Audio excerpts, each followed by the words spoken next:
There are questions growing also about the warning signs missed. People who knew the 19-year-old shooter say he had a troubled past and disturbing social media posts. Our chief national correspondent Tom Yamas is in Fort Lauderdale. And Tom, there's focus now on a tip to the FBI. That's right, George. There was a tip to the FBI, and it involved social media, but the agency says they did not have enough information at the time. Now, regardless of that, we've been digging into Nikolas Cruz's background, and what we've been told is about a long struggle with mental illness and a history of violence. This morning, authorities describing the mind of alleged shooter Nikolas Cruz as warped and possibly demented. Law enforcement sources tell ABC News the 19-year-old gunman told investigators he heard voices in his head directing him to conduct the attack. Hello, Spy Kitten here with another eye-opening expose. In today's video, we will be discussing the terrifying reality of our world and the demonic forces behind it. Many do not believe and pass off demonic possession as mere folklore. But as far back as the biblical records go, demons, or as they are more commonly known, unclean spirits, have always been known to be among us, terrorizing, tempting, and even influencing mankind.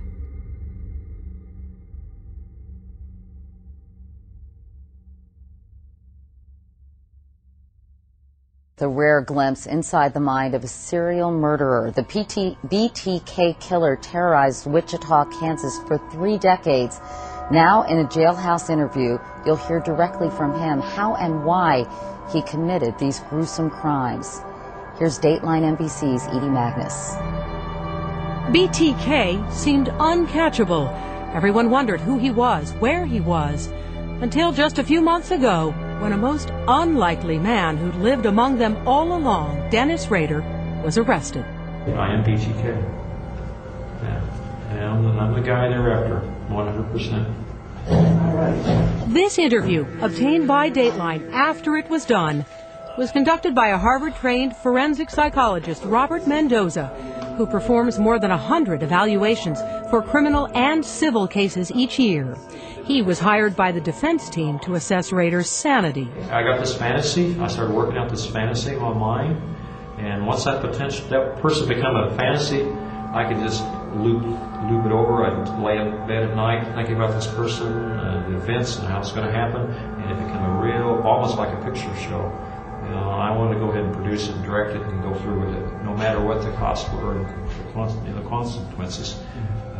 It was going to happen one way or another. No one knows for sure why Rader had to kill to fulfill those fantasies. In this interview with the psychologist, Rader dismisses each victim as a project. He says he'd begin by stalking. In his jailhouse interview, Rader blamed his murder spree on that mysterious force he has always claimed was way beyond his control, Factor X. Something I use it. I actually think I'm maybe possessed with demons. I was dropping on my head when I was a kid. I've talked to some theological Christian people, and some of those people are really strong. They actually think, well, the Bible says that there's demons within you or can come into you. That's the only thing I can figure out. I have,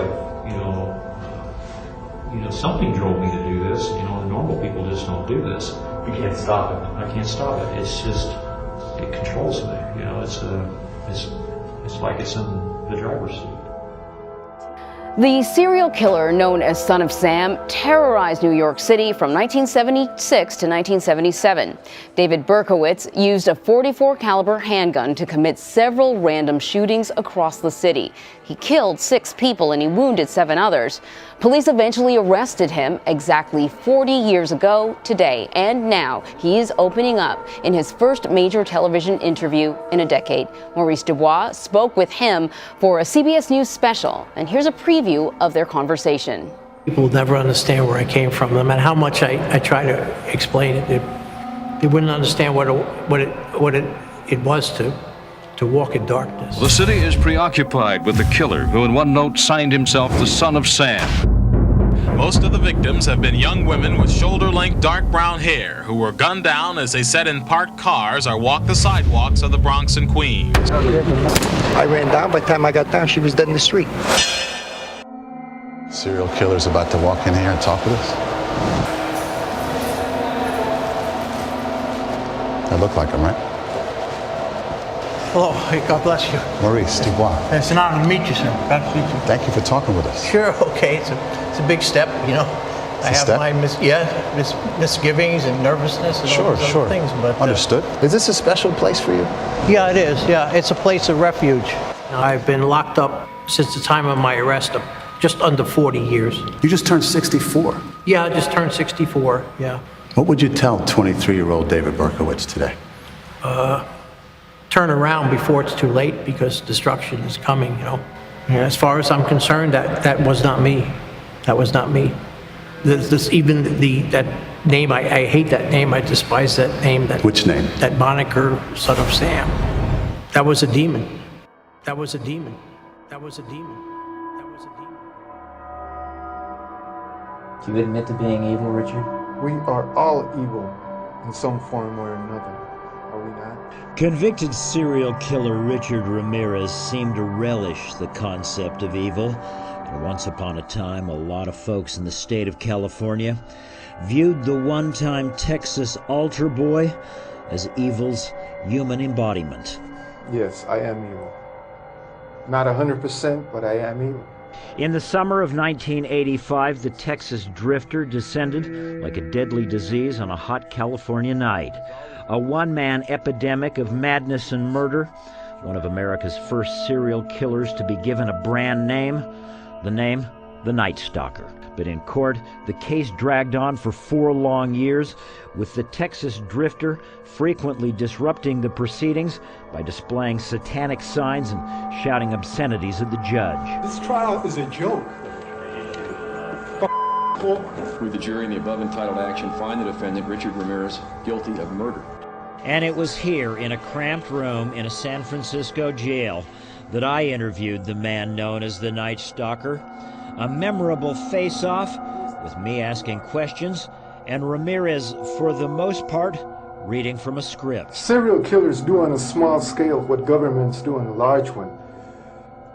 They are a product of the times, and these are bloodthirsty times. A lot was made that you're a devil worshiper. Do you worship the devil? Have you ever studied Satanism? There are different sects of Satanism. Have you studied, just yes or no, have you studied Satanism? Yes, I have. Are you a worshiper of the devil? No comment. Come on, Richard. I can tell you a little bit about Satanism. Well, I'm interested in hearing what you got to say. A Satanist admits to being evil. Do you admit to being evil, Richard? We are all evil in some form or another, are we not? I'm asking you the questions, my friend. Yes, I am evil. Not 100%, but I am evil.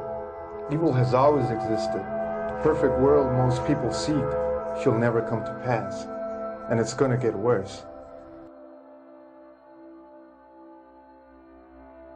As far as Satan is concerned, I believe in a malevolent being. His description eludes me, but I have felt powers that are evil. Many times, we as humans choose to ignore sentiments as such, blaming it on mental illness or just through plain unbelief. But we must ask ourselves, what if they're telling us the truth? Demonic possession has been written about in the Bible from the Old Testament to the New. We have read and heard the numerous testimonies written about Jesus Christ himself casting out unclean spirits throughout the Bible. And there was in their synagogue a man with an unclean spirit, and he cried out, saying, Let us alone. What have we to do with thee, thou Jesus of Nazareth? Art thou come to destroy us? I know thee who thou art, the Holy One of God. Then Jesus rebuked him, saying, Hold thy peace, and come out of him. And when the unclean spirit had torn him and cried with a loud voice, he came out of him. And they were all amazed, insomuch that they questioned among themselves, saying, What thing is this? What new doctrine is this? For with authority commandeth he even the unclean spirits, and they do obey him. Is it really so hard to believe that in today's world, the battle of good and evil continues to wage its fight against humanity? Is it mental illness or something beyond scientific explanation?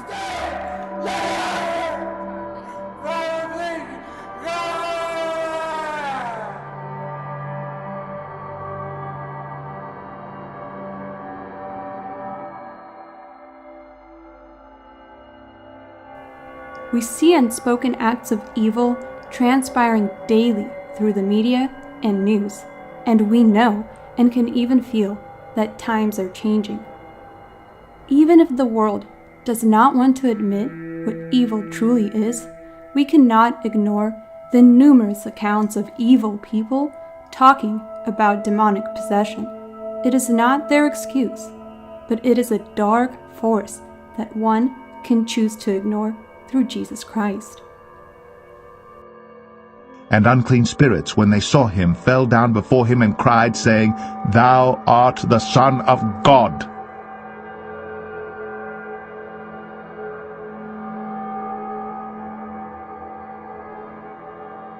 I never advise anyone to go into court regardless of the charge without an attorney.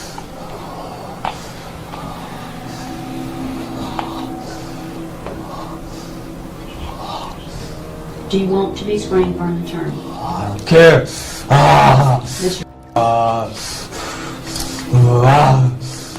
No, it doesn't, because American farm income is going to go up. It's going to be a great thing for the economy. They might use it as an entry to exporting chicken to us, which would be, No, we will be exporting chicken to the Chinese. Can we buy a Chinese firm? No, not right now. Then why should they buy one of ours?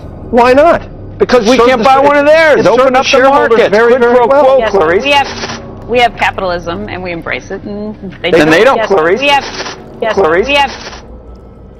It's 10:30 a.m. We don't serve chicken McNuggets at this time. Yes, you do. No, we don't. Why not? Because we do. You what? Did you just go what? Did you just go what?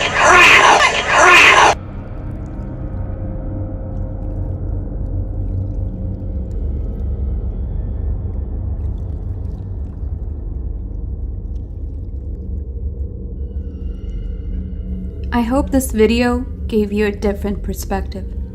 This was a Spike Kitten TV production. God bless each and every one of you. Comment, like, and subscribe for more content.